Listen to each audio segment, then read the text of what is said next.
I said, if you sit with me for a moment, this doesn't mean you just came and sat here and left. It means you really, maybe sit was not the word, if you be with me, maybe I should have said. I believed if you're here, you're with me, because I am like that. I am not… when I'm here with you, I'm here with you, I am no other way. I believed you're also like that and I said, if you sit with me, then you come and sit there like this, okay, I sat, what happened? What can I do? Namaskaram Sadhguru. Couple of days back you spoke in darshan that you or anyone can intervene post-death only if karmic shell has become really thin. But earlier you had mentioned that if one sits with you, there is no coming back for that person. I'm a little anxious. Are you going back on your promise? Oh.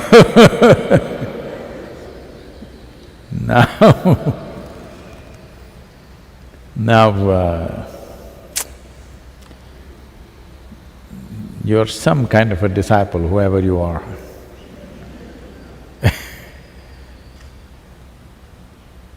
Instead of telling me, Sadhguru, I will make it as thin as you want,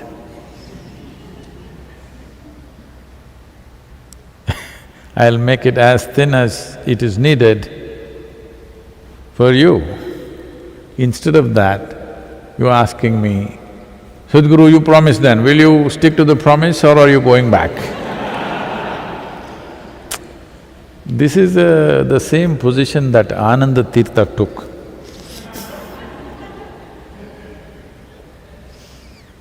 Well,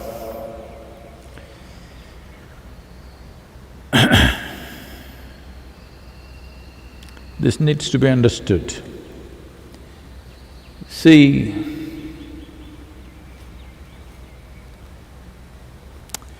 the problem with people is they have taken their individual experience of life rather too seriously.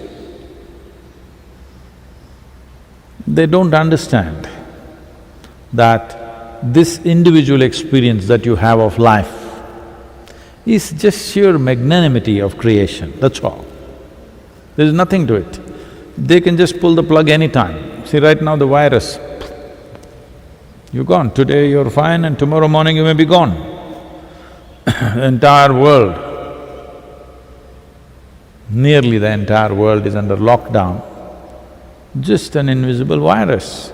So you understand that's how fragile your individual existence is.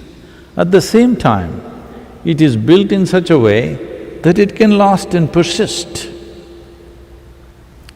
Its persistence, how persistent this individual life is, simply depends upon how identified it is with its individual self. And the fundamental, the structures which form an individual life.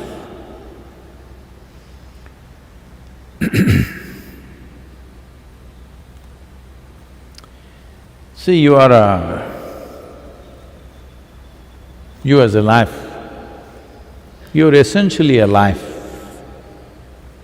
then a body, then a little bit of mind. Out of this combination, you become a person.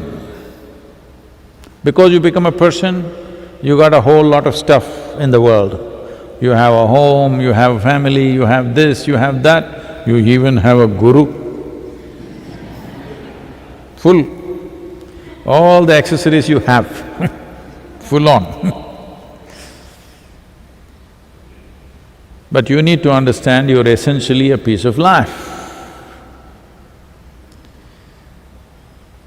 When it comes to body, we can say, this is my body, that's your body. When it comes to the structure of our mind, I can say, this is my mind, that's your mind. But when it comes to life, there is no such thing as my life and your life. It is one great phenomena of life happening. You can capture a little and claim it is mine, or you can continuously enhance the volume of life. You can only enhance it if you are not identified with the little that you have gathered. Little that you gathered is because of variety of parameters. Just by the privilege of birth, then with growth, some may grow, some may not grow. I'm saying as life, body grows, mind grows, activity grows, but this life become more depends on many things. If you capture a little bit of life and get identified with that, you will just stay as that. You say you're a spiritual seeker, I also believed you as you believed me. When when I said, after you came and sat and you said, Sadhguru, we're really seekers, we're genuine, then I said, if you sit with me, this is it for you. So are you going back on your promise that you're a seeker? If you are a seeker, that means you're always seeking. You're not just identified with what you have. If that is so, if this life keeps expanding, the karmic structure becomes thinner and thinner. If you really allow it to expand, it'll become flimsy. I said, if you make it very thin and flimsy, it'll be easy for me. But now you're holding me on my promise. Doesn't matter, Sadhguru, I'm thick as a ball, but you promised. I am not going on back on my promise, let me explain the process to you. After that you choose whether you want to be thick or thin.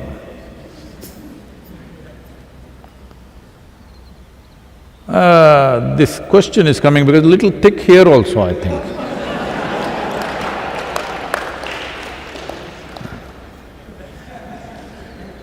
Thick means strong, you know.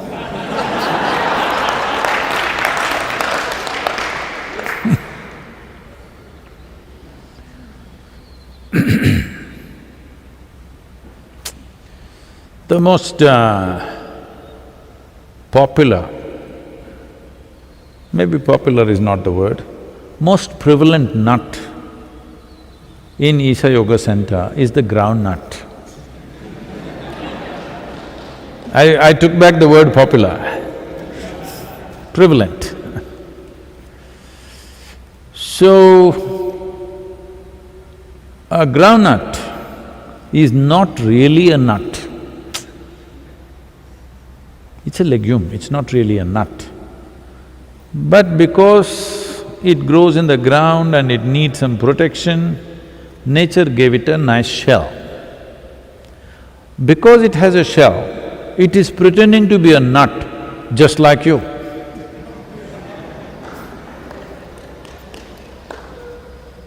It's not really a nut, but acts like one.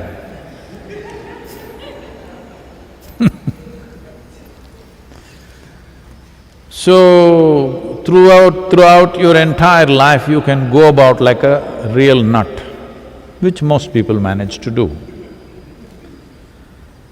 But what death means is, they crack the nut. Death is a nutcracker. So the shell is cracked, physical body and this mind has come apart. But you know, it has an inner layer of protection. You have seen that little papery, thin, another layer on the groundnut. It's called testa. This is very important. As long as this is there, though the outer shell is broken, once again it can sprout, become a plant and again become… one nut will become many nuts. See?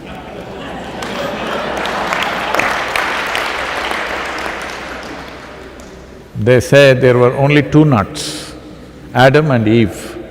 Look at you now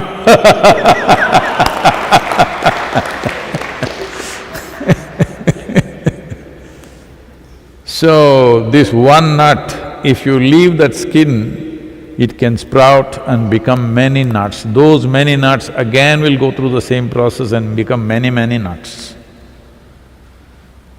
So, what I promised you is that when the time comes, this thin layer, papery layer, I will skin it for you. If you are well soaked, simply easily we can remove. If you are not well soaked, I have to use my nails and do. If you want that, I will do. It hurts, that's all. If I forcefully remove a layer from you, it will hurt. But if you have soaked it nicely and it become loose, then simply if I touch it, it'll come away. That choice is yours. I said if it's become really thin, very easy, it'll come off. Now if you remove this cover, still there is a nut. Only thing is, it cannot sprout anymore. Once you remove this such a fragile, papery thin cover, if you remove, after that, it becomes incapable of sprouting. Because it's a dicotyledon and it becomes two, and after that, it cannot sprout. The fundamental mechanics of re-sprouting is taken away simply because this thin layer was peeled. I said, if you sit with me for a moment, this doesn't mean you just came and sat here and left. It means you really, maybe sit was not the word, if you be with me, maybe I should have said. I believed if you're here, you're with me, because I am like that. When I'm here with you, I'm here with you, I'm no other way. I believed you're also like that and I said, if you sit with me, then you come and sit there like this, okay, I sat, what happened? What can I do?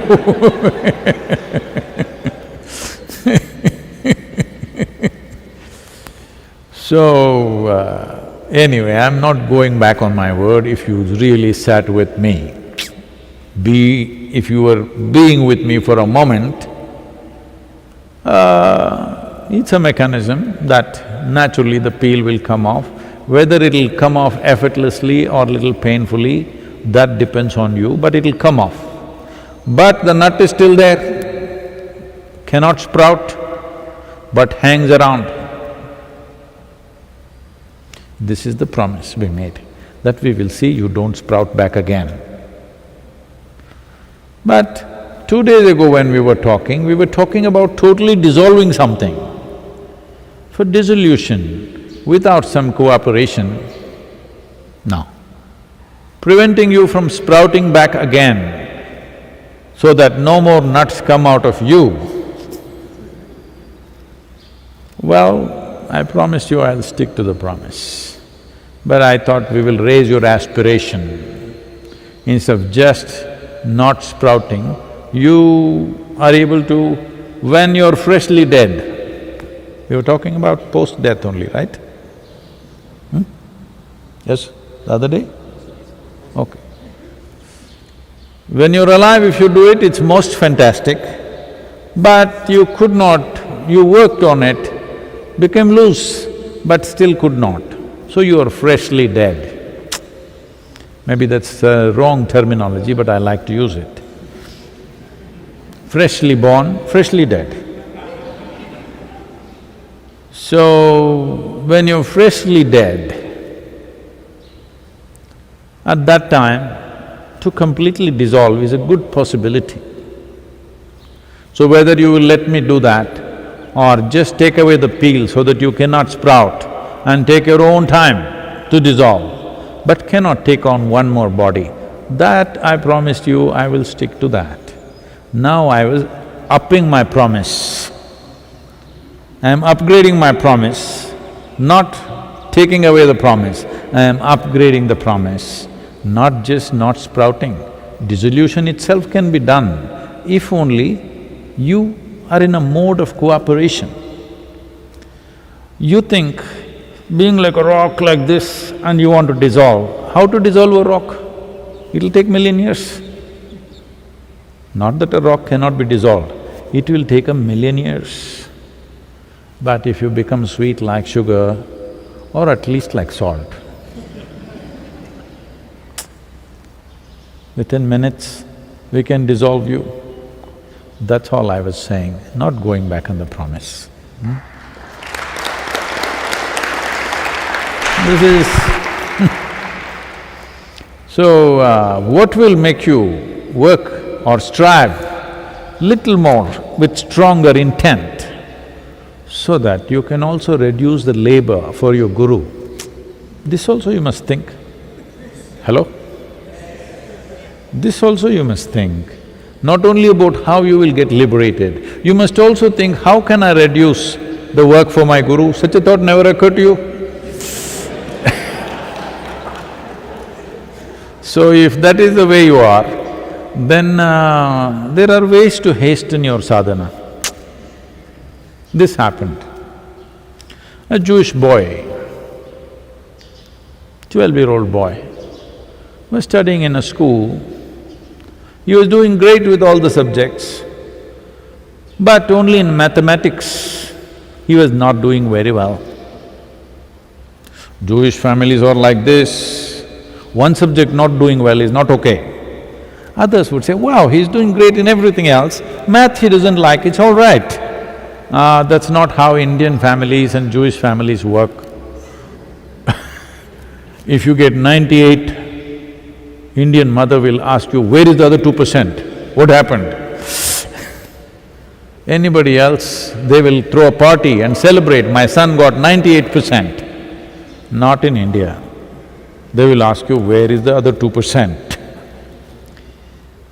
Because we come from cultures where human striving is of the highest value, not 98%, 99%. Are you striving or not? So they decided, though they are a Jewish family, they decided to move him to a Catholic school where the math teacher was supposed to be good. So the boy went there, and after 4 months, the boy is 100 out of 100 in every test. Then the parents were so happy. Then they thought they should give a gift to the math teacher. Then they said, we want to come and meet your math teacher, he's really done miracle for you. You're getting 100 out of 100 in mathematics, which you were not able to do for the last 1.5 years in the other school. The boy said, it's got nothing to do with the math teacher. Then, how is it happening, they said. Well, I saw a guy in the school who's been nailed to a plus mark.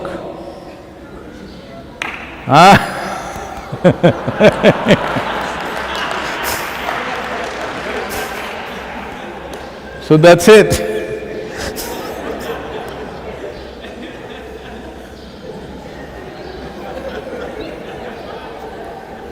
We can do something like that for you. One of these guys will nail him or hang him upside down. See these snakes? Like this, if we do to one of you, others will strive. If that's the only way you get it, what can I do? I believe in doing things the way it works.